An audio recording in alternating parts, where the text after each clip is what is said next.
ಅಖಂಡ ಭಾರತ ವಾಹಿನಿಯ ಸಮಸ್ತ ವೀಕ್ಷಕರಿಗೆ ನಮಸ್ಕಾರ. ಮತ್ತೊಂದು ವಿಡಿಯೋಗೆ ಸ್ವಾಗತ. ಚಂಗೂರ್ ಬಾಬಾ ಈತ ಸಾಮಾನ್ಯದ ಆಸಾಮಿ ಏನಲ್ಲ. ಈತನನ್ನ ಗೋಮುಖ ವ್ಯಾಘ್ರ ಅಂತ ಕರೆದ್ರೂ ಕಡಿಮೆ ಅನಿಸುತ್ತೆ.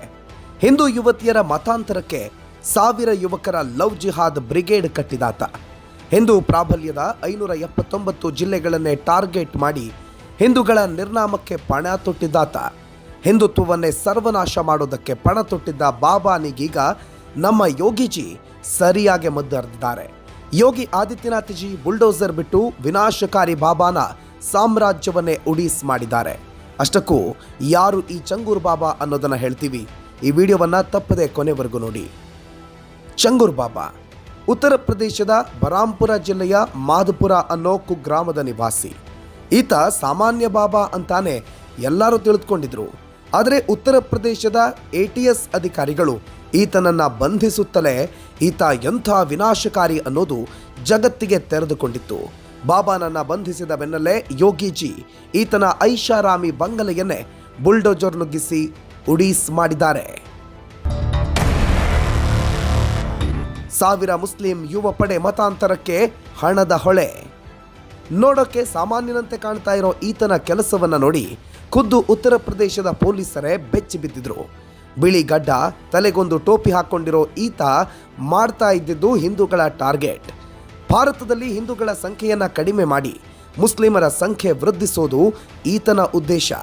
ಆದರೆ ಇದು ಸುಲಭ ಅಲ್ಲ ಅನ್ನೋದು ಈ ಬಾಬಾನಿಗೂ ಗೊತ್ತಿತ್ತು. ಇದೇ ಕಾರಣಕ್ಕೆ ಈತ ಪ್ರಯೋಗಿಸಿದ್ದು ಮತಾಂತರದ ಅಸ್ತ್ರ. ಹಿಂದೂಗಳನ್ನ ಭಾರೀ ಸಂಖ್ಯೆಯಲ್ಲಿ ಇಸ್ಲಾಂ ಧರ್ಮಕ್ಕೆ ಮತಾಂತರ ಮಾಡಿಸಬೇಕು ಅಂತ ಸ್ಕೆಚ್ ಹಾಕಿದ್ದ. ದೇಶದ ಯಾವ ಜಿಲ್ಲೆಗಳಲ್ಲಿ ಹಿಂದೂಗಳ ಸಂಖ್ಯೆ ಜಾಸ್ತಿ ಇದೆಯೋ ಅಂತ ಜಿಲ್ಲೆಗಳನ್ನ ಟಾರ್ಗೆಟ್ ಮಾಡಿದ್ದ. ATS ಅಧಿಕಾರಿಗಳು ನೀಡಿರೋ ಮಾಹಿತಿ ಪ್ರಕಾರ ಬರೋಬ್ಬರಿ 579 ಜಿಲ್ಲೆಗಳು ಈತನ ಹಿಟ್ ಲಿಸ್ಟ್ನಲ್ಲಿದೆಯಂತೆ. ಇಂಥ ಜಿಲ್ಲೆಗಳಲ್ಲಿ ಈತ ಪ್ರಯೋಗಿಸ್ತಾ ಇದ್ದಿದ್ದು ಲವ್ ಜಿಹಾದ್ ಅಸ್ತ್ರ. ಭಾರತದಲ್ಲಿ ಚಂಗೂರ್ ಬಾಬಾನ ಸೈನ್ಯದಲ್ಲಿ ಒಟ್ಟು 2000ಕ್ಕೂ ಅಧಿಕ ಜನ ಕೆಲಸ ಮಾಡ್ತಾ ಇದ್ರಂತೆ. ಅದರಲ್ಲಿ 1000ಕ್ಕೂ ಅಧಿಕ ಮುಸ್ಲಿಂ ಯುವಕರಿಗೆ ಲವ್ ಜಿಹಾದ್ ಬಗ್ಗೆ ಟ್ರೈನಿಂಗ್ ಕೊಡ್ತಾ ಇದ್ದಂತೆ. ಲವ್ ಜಿಹಾದ್ಗಾಗಿ ಬ್ರಿಗೇಡ್. ಚಾಕ್ಲೇಟ್ ಬಾಯ್ಗಳೇ ಈತನ ಅಸ್ತ್ರ. ಹಿಂದೂಗಳ ಮತಾಂತರಕ್ಕಾಗಿ ಭಾರತದಲ್ಲಿ ಲವ್ ಜಿಹಾದ್ ಅಸ್ತ್ರ ಪ್ರಯೋಗ ಮಾಡಲಾಗ್ತದೆ ಅನ್ನೋದು ಎಲ್ಲರಿಗೂ ಗೊತ್ತೇ ಇದೆ. ಕರ್ನಾಟಕದಲ್ಲಿ, ಕೇರಳದಲ್ಲಿ ಲವ್ ಜಿಹಾದ್ ಸದ್ದು ಮಾಡುತ್ತಲೇ ಇದೆ. ಆದರೆ ಉತ್ತರ ಪ್ರದೇಶದಲ್ಲಿನ ಈ ಚಂಗೂರ್ ಬಾಬಾ ಲವ್ ಜಿಹಾದ್ಗಾಗಿ ಚಾಕ್ಲೇಟ್ ಬಾಯ್ಗಳ ಪಡೆಯನ್ನೇ ನಿರ್ಮಿಸಿಕೊಂಡಿದ್ದ. 1000ಕ್ಕೂ ಅಧಿಕ ಮುಸ್ಲಿಂ ಯುವಕರಿಗೆ ಲವ್ ಜಿಹಾದ್ ಟ್ರೈನಿಂಗ್ ಕೊಟ್ಟಿದ್ದ. ಅವರಿಗೆ ಹಣಕಾಸಿನ ಸಹಕಾರವನ್ನು ನೀಡೋ ಮೂಲಕ ಹೆಚ್ಚು ಹೆಚ್ಚು ಹಿಂದೂ ಯುವತಿಯರನ್ನ ತಮ್ಮ ಬುಟ್ಟಿಗೆ ಹಾಕಿಸಿಕೊಳ್ಳುವಂತೆ ಆದೇಶ ಮಾಡ್ತಿದ್ದ ಅನ್ನೋದು ತನಿಖೆಯಿಂದ ಬಯಲಾಗಿದೆ. ಲವ್ ಜಿಹಾದ್ಗಾಗಿ ಈತ ಬ್ರಿಗೇಡ್ ಸ್ಥಾಪಿಸಿಕೊಂಡಿದ್ದ. ಅಷ್ಟೇ ಅಲ್ಲದೆ ಯಾವ ಜಾತಿ ಹುಡುಗಿಯನ್ನ ಮದುವೆಯಾದರೆ ಎಷ್ಟು ಅಂತ ಬೆಲೆ ನಿಗದಿ ಮಾಡಿದ್ದ. ಬ್ರಾಹ್ಮಣರ ಹುಡುಗಿಯನ್ನ ಮದುವೆಯಾದರೆ ಇಂತಿಷ್ಟು, ಕ್ಷತ್ರಿಯರಾದರೆ ಇಂತಿಷ್ಟು ಅಂತ ಹಣ ಕೊಡ್ತಿದ್ದ. ಯಾವ ಜಾತಿಯ ಹುಡುಗಿಗೆ ಹೆಚ್ಚು ಹಣ ಸಿಗ್ತಾ ಇತ್ತೋ ಅಂಥ ಜಾತಿ ಯುವತಿಯರನ್ನೇ ಈ ಹುಡುಗರು ಟಾರ್ಗೆಟ್ ಮಾಡ್ತಿದ್ರು. ನೋಡೋಕೆ ಚೆನ್ನಾಗಿರೋ ಹುಡುಗರಿಗೆ ಹೆಚ್ಚು ಹೆಚ್ಚು ಹಣವನ್ನು ನೀಡ್ತಿದ್ದ ಈ ಆಸಾಮಿ.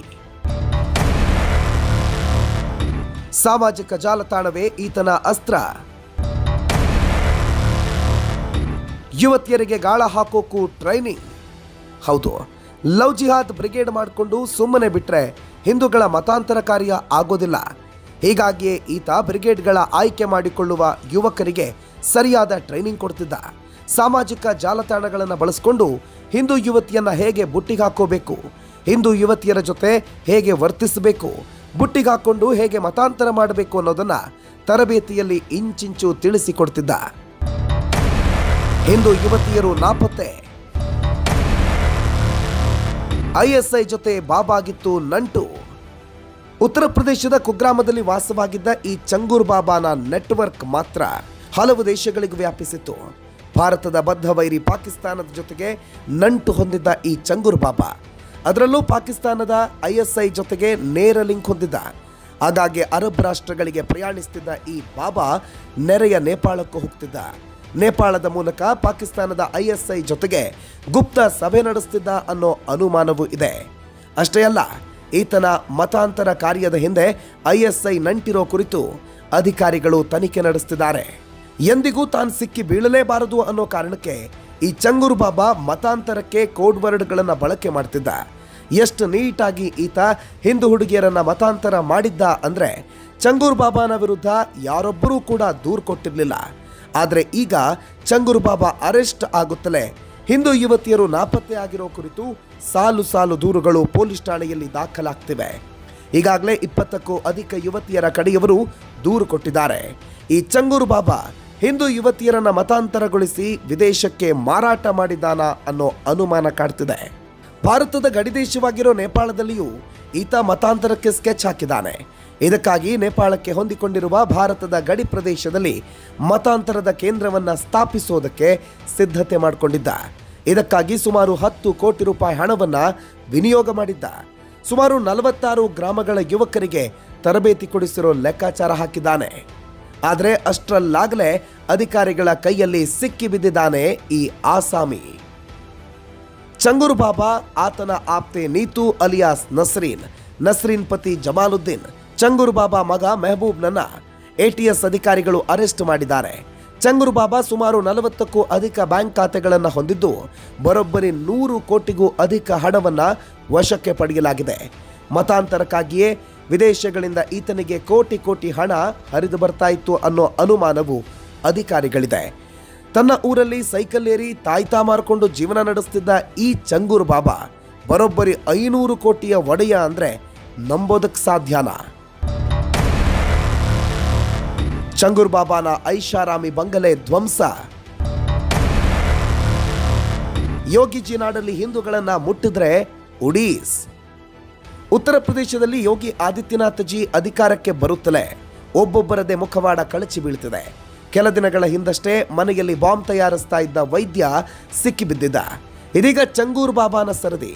ಚಂಗೂರು ಬಾಬಾನ ಪುರಾಣ ಬಯಲಾಗುತ್ತಲೇ ಉತ್ತರ ಪ್ರದೇಶ ಮುಖ್ಯಮಂತ್ರಿ ಯೋಗಿ ಆದಿತ್ಯನಾಥ್ ಜಿ ಬುಲ್ಡೋಸರ್ ಅಸ್ತ್ರ ಪ್ರಯೋಗಿಸಿ ಬಿಟ್ಟಿದ್ದಾರೆ. ಚಂಗೂರು ಬಾಬಾನ ಐಷಾರಾಮಿ ಬಂಗಲೆಯನ್ನೇ ಉಡೀಸ್ ಮಾಡಿದ್ದಾರೆ. ಈತನ ಸಂಪರ್ಕದಲ್ಲಿರುವ ಪ್ರತಿಯೊಬ್ಬರ ಮಾಹಿತಿಯನ್ನ ಕಲೆ ಹಾಕ್ತಿದ್ದಾರೆ. ಒಟ್ನಲ್ಲಿ ಹಿಂದೂಗಳ ತಂಟೆಗೆ ಬಂದ್ರೆ ಯಾರಿಗೂ ಉಳಿಗಾಲ ಇಲ್ಲ ಅನ್ನೋದನ್ನ ಹಿಂದುತ್ವದ ಫೈರ್ ಬ್ರ್ಯಾಂಡ್ ನಾಯಕ ಯೋಗಿ ಆದಿತ್ಯನಾಥ್ ಜಿ ಸಾಬೀತುಪಡಿಸಿದ್ದಾರೆ. ಮತ್ತೊಂದು ವಿಡಿಯೋದ ಜೊತೆಗೆ ಮತ್ತೆ ನಿಮ್ಮ ಮುಂದೆ ಬರ್ತೀವಿ. ಅಲ್ಲಿವರೆಗೂ ನೋಡ್ತಾ ಇರಿ ಅಖಂಡ ಭಾರತ, ಸನಾತನ ಯುಗ ಆರಂಭ.